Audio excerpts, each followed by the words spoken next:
안녕하세요, 이상훈입니다. UV 검출기를 사용해서 HPLC 분석을 하다 보면 바탕선, 베이스라인이라고 그러죠. 베이스라인이 수평으로 일직선으로 쭉 나오면 좋겠는데 그렇지가 않고 계속해서 올라가거나 혹은 떨어지는 현상을 우리가 볼 수가 있습니다. 그런 현상을 보통 우리가 베이스라인 드리프트라고 얘기를 하죠. 베이스라인의 드리프트는 주로 그레디언트에서 나타납니다. 물론 아이소크레틱 일루션에서도 베이스라인 드리프트가 나타날 수도 있어요. 어떨 때 나타나냐면은 컬럼의 온도가 불안정할 때 나타날 수가 있죠. 근데 요새는 컬럼 오븐이 잘 나와서 그런 경우는 거의 있을 수가 없고요. 그래서 그레디언트 일루션의 경우에 주로 베이스라인 드리프트가 나타난다고 우리가 얘기할 수 있습니다. 이번 시간에는 베이스라인 드리프트의 원인과 해결 방법에 대해서 한번 얘기를 해보도록 하겠습니다. 물질마다 UV를 흡수하는 정도는 다릅니다. 지금 여기 오른쪽에 있는 그림을 보시면은 가로축이 자외선 파장이고요. 그다음에 세로축이 지금 흑광도입니다. 이렇게 나타내는 것들 우리가 보통 스펙트럼이라고 얘기를 하죠. 메탄올과 물의 스펙트럼을 지금 여기다 그려놓은 겁니다. 그러면은 물질마다 자외선을 흡수하는, UV를 흡수하는 정도가 서로 다르고요. 그 다음에 같은 물질이라도 자외선의 파장에 따라서 마찬가지로 또 흡수 정도가 달라집니다. 자, 메탄올 같은 경우는 지금 보시면 어떻습니까? 파장이 점점 줄어들수록 지금 몸 흡광도가 이렇게 증가했다가 다시 한번 쭉 올라가는 걸 볼 수가 있고요. 물 같은 경우는 거의 0에 가깝다가 지금 200을 좀 넘으면서 살짝 증가하는 걸 볼 수가 있습니다. 그래서 대체적으로 물질마다 서로 다른 흡광을 가지고 있지만은 전체적으로는 파장이 단파장으로 갈수록 흡광도가 증가하는 경향을 띠고 있죠. 그래서 물질마다 자외선을 흡수하는 정도를 뭘로 나타내냐면은 UV 컷오프라고 하는 그런 척도로 우리가 나타낸다고 저번에 말씀을 드렸었습니다. 자, 그러면은 205나노미터에서 지금 메탄올을 보면은 메탄올의 UV 컷오프는 205나노미터입니다. 그래서 205일 때 지금 흡광이 1이죠. 반면에 물 같은 경우는 지금 어때요? 거의 0이죠. 그래서 지금 보면은 왼쪽에 크로마토그램이 있는데요. 인젝션을 하지 않고 그냥 단순히 그레디언트 일루션만 시킨 겁니다. 그랬을 때 지금 베이스라인이 나오는 형태를 나타내는 것이죠. 자, 메탄올 같은 경우는 처음에는 보면은 0에서 100까지 지금 올게닉 솔벤트를 30분 동안 그레디언트로 올린 건데요. 위에 있는 베이스라인은 지금 메탄올이고요. 아래에 있는 것은 아세토나이트입니다. 자, 그러면 초기에는 어떻습니까? 물이 100%죠. 물 같은 경우는 거의 흡광이 없기 때문에 205나노미터에서 없기 때문에 거의 0이에요. 점점 시간이 갈수록 이제 메탄올의 농도가 증가를 하면서 메탄올 자체의 흡광 때문에 전체적인 이동선의 흡광도가 올라가게 되죠. 거의 100%쯤 됐으면 어때요? 거의 1에 가까운 걸 우리가 볼 수가 있습니다. 자, 그런데 아세토나이트 같은 경우는 UV 컷오프가 거의 물과 비슷합니다. 물이 190이면은 아세토나이트일도 190 정도 된다고 우리가 볼 수가 있죠. 그러니까 아세토나이트는 200나노미터라고 하는 굉장히 낮은 파장에서도 거의 베이스라인 드리프트가 없이 이런 식으로 수평하게 나오는 걸 우리가 볼 수가 있죠. 그래서 메탄올을 사용하는 그레디언트 조건에서는 220나노미터 이하로는 거의 사용을 하지 않는다라고 볼 수가 있습니다. 물론 220나노미터 이하에서도 사용하는 경우가 있을 수가 있죠. 그런 경우는 좀 사용을 해야 되죠. 자, 그래서 그럴 때는 우리가 어떻게 할지를 한번 생각을 해보겠습니다. 그레디언트 일루션에서 AB 솔루션의 흡광도의 차이에 따라서 베이스라인 드리프트가 나타난다고 한다면은 그러면은 A 솔루션과 B 솔루션의 흡광도의 차이를 줄여주면 아마도 베이스라인 드리프트가 완화가 될 겁니다. 자, 그래서 보통 A를 물, B를 메탄올로 했을 때는 그만큼 흡광도의 차이가 많이 나니까 베이스라인 드리프트가 컸지만 예를 들어서 상대적으로 흡광도가 낮은 물에다가 A 솔루션에다가 흡광을 가는 어떤 물질을 녹여준다 라고 한다면은 그만큼 흡광도의 차이가 줄어들겠죠. 자, 그래서 사람들이 사용을 한 게 A에다가 물에다가 포스페이트 버퍼를 사용을 합니다. 10mm몰짜리 포스페이트. 그러면 포스페이트는 마찬가지로 어떻습니까? 물에 녹아드는 포스페이트의 농도에 따라서 마찬가지로 흡광도가 증가하겠죠. 농도가 증가하면 증가할수록 흡광도가 증가할 겁니다. 한 10mm몰 정도 농도되는 포스페이트의 경우에는 한 UV 컷오프가 한 210 정도 된다고 합니다. 그러면은 메탄올의 UV 컷오프 205랑 어떻습니까? 별로 차이가 없는 거죠. 자, 그래서 A에다가는 10mm몰 포스페이트 버퍼 같은 경우는 pH 레인지가 보통 낮은 경우에는 pK가 2.1이니까요. 1.15에서 3.15까지가 바로 버퍼 레인지라고 그랬죠. 그래서 2.8이면 버퍼 레인지에 들어가는 적당한 조건이라고 볼 수가 있겠습니다. 자, 그래서 이런 식으로 포스페이트를 녹여주고요. 그 다음에 이제 B를 메탄올로 해서 5에서 80%까지 10분 동안 올렸습니다. 그랬더니 어떻습니까?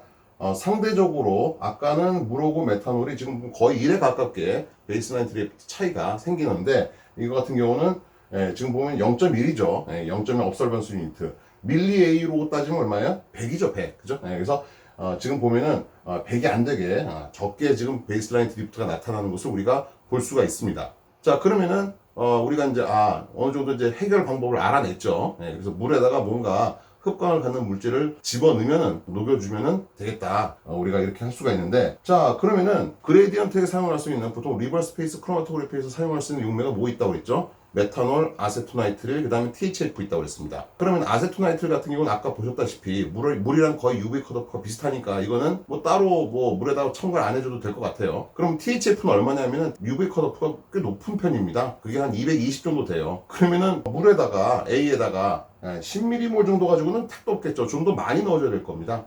여기 오른쪽에 있는 그림을 보면은 A는 10m몰 포스페이트고요. B는 THF, 테트라이드로푸란이에요. 자, 이런 경우는 왼쪽과 똑같이 5에서 80%까지 그레이디언트를 올리면서 10분 동안 올렸습니다. 자, 그럼 어떻습니까? 굉장히 차이가 크게 나는 걸 볼 수가 있습니다. 지금 2AU라고 하는데 이건 뭐예요? 2000mAU입니다. 2000 정도 차이가 난다는 걸 볼 수가 있죠. 그래서 우리가 A 솔루션에다가 뭔가 UV 흡광을 가지고 있는 물질을 녹여서 A, B 사이에 흡광도 차이를 줄여준다고 하더라도 만약에 육매 흡광도가 굉장히 크다라고 했으면 이걸 갖다가 어떻게 해요?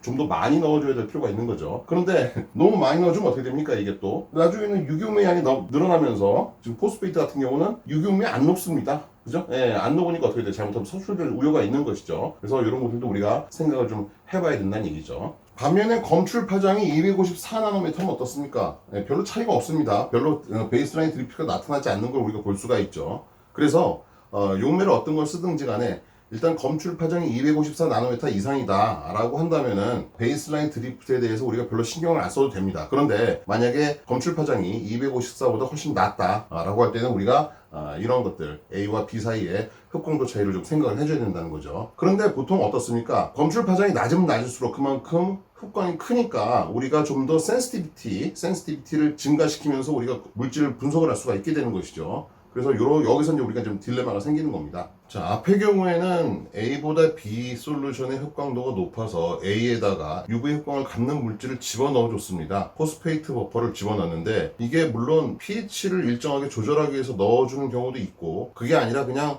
베이스라인을 일정하게 베이스라인 드리프트를 줄여주기 위해서 넣어주는 경우도 있을 수가 있어요. 자, 근데 이 경우는 지금 어떤 경우냐면은 우리가 필요에 의해서 A 솔루션에다가 버퍼를 집어넣습니다. 암모늄 아세테이트 버퍼예요. pH를 4로 맞췄습니다. 아세테이트 버퍼는 지금 보면은 4가 버퍼 레인지 안에 들어가 있죠. 그래서 적당히 잘 만든 버퍼라고 볼 수가 있고요. 그 다음에 이 같은 경우는 지금 25mm몰 만들었는데 자, 암모늄 아세테이트의 경우에는 10mm몰 농도가 UV 컷오프가 210 정도 됩니다. 메탄올은 얼마라고 그랬죠? 205나노메타 정도 된다고 그랬습니다. UV 컷오프가요. 농도가 10mm몰일 때 지금 UV 컷오프가 210이라고 그랬으니까 25mm몰이면 훨씬 더 높겠죠. UV 컷오프가 훨씬 더 높을 겁니다. 그러니까 이거 같은 경우는 A 솔루션이 B보다 흡광도가 높은 거죠. 그래서 이런 경우에는 시간이 갈수록 지금 보면은 검정색으로 지금 한 것이 이제 215나노메타에서 우리가 측정을 한 건데요. 여기 마찬가지로 215나노메타고요. 그러면 215나노메타에서 측정을 하면 어떻게 됩니까? 그때는 시간이 갈수록 점점 메탄올의 농도가 증가를 하면서요. 흡광이 떨어지는 걸 볼 수가 있습니다. 물론 254나노메타 이상에서는 어때요?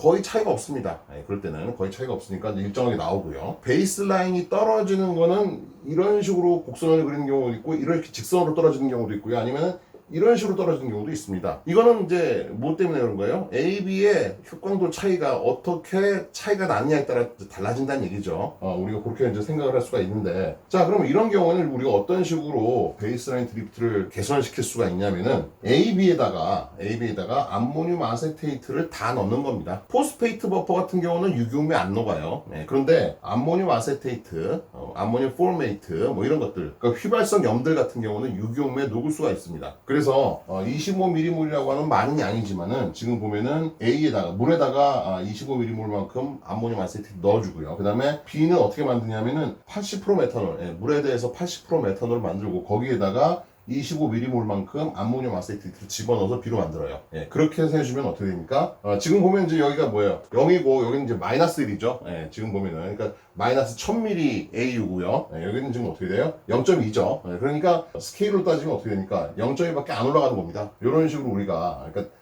내려가는 것을 갖다가 우리가 거의 평평하게 이런 식으로 이제 개선을 시킬 수가 있다라는 거죠. 이번 경우에는 이동상의 pH를 좀 올렸습니다.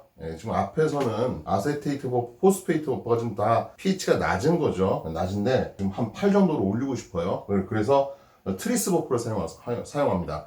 그러니까 생화하는 분들이 보면 이제 이런 트리스 버퍼 같은 거 잘 쓰시죠. 그래서 pH를 8로 맞춘 50mm몰짜리 트리스 버퍼를 A 솔루션으로 사용을 하고요. B 솔루션은 메탄으로 사용했어요. 자, 그러면 이것도 마찬가지죠. 트리스의 UV 컷오프가 얼마가 되는지를 한번 보면은 10mm몰짜리가 210나노메타 정도 됩니다. UV 컷오프가. 그러면은 이것도 마찬가지로 50mm몰이니까 메탄올이 205라고 그랬으면은 훨씬 더 흡광이 더 높은 거죠. 네, 지금 A가 훨씬 더 흡광이 높은 상태입니다. 그러다 보니까 시간이 갈수록 B의 농도가 점점 증가하는 그레디언트 조건에서는 흡광도가 점점 떨어질 수밖에 없다. 물론 검출 파장이 높은 254나노미터에서는 거의 변화가 없습니다.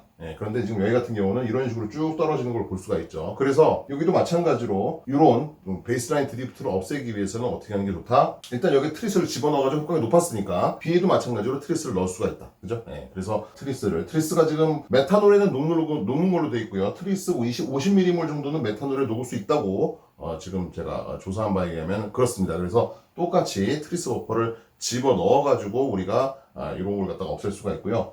자, 이거 같은 경우는 pH를 9까지 올렸습니다. 그래서 지금 보면은 암모늄 바이카보네이트를 사용을 해서 버퍼를 사용했고요.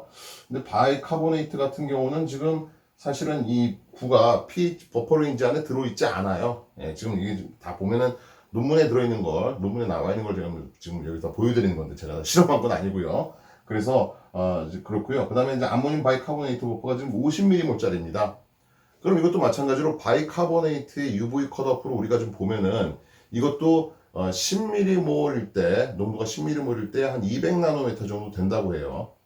그러면은 메탄올이 205고 이게 200이라고 하더라도 10mm몰일 때가 200이니까 50mm몰이면 어때요? 205보다 훨씬 더 높을 겁니다. 흡광이. 그쵸? 그렇기 때문에 마찬가지로 시간이 지나면서 이렇게 흡광도가 떨어지고요. 자, 여기 같은 경우는 지금 트리스의 경우와는 다르게 한 약 8분 정도 지나니까 오히려 흡광이 올라갔습니다. 자, 이거 같은 경우는 지금 왜 그러냐면은 시간이 갈수록 점점 물의 농도가 줄고 유기용의 농도가 높아지잖아요.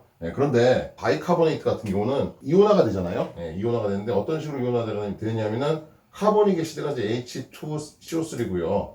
그 다음에 바이카보네이트가 HCO3 마이너스죠. 그 다음에 여기서 이제 카보네이트 E 마이너스 이렇게 해가지고 이제 되는데 여기서 물이랑 반응을 해가지고 여기에 지금 옥소늄이온 이렇게 우리가 형성된다고 볼 수가 있죠. 근데 만약에 물의 양이 적어지면 어떻게 됩니까? 이게 역반응이 일어납니다. 역반응이 일어나서 이제 원래는 이거놈과 이놈의 농도가 서로 간에 균형을 이루고 있어야 되는데 균형이 깨지게 될 수도 있다는 얘기죠. 그래서 균형이 깨지게 되고 그러면 상대적으로 이제 이놈의 농도가 높아지고 그러면은 UV 흡광이 지금 바이카보네이트와 카보네이트를 비교를 할 때 바이카보네이트가 더 높습니다.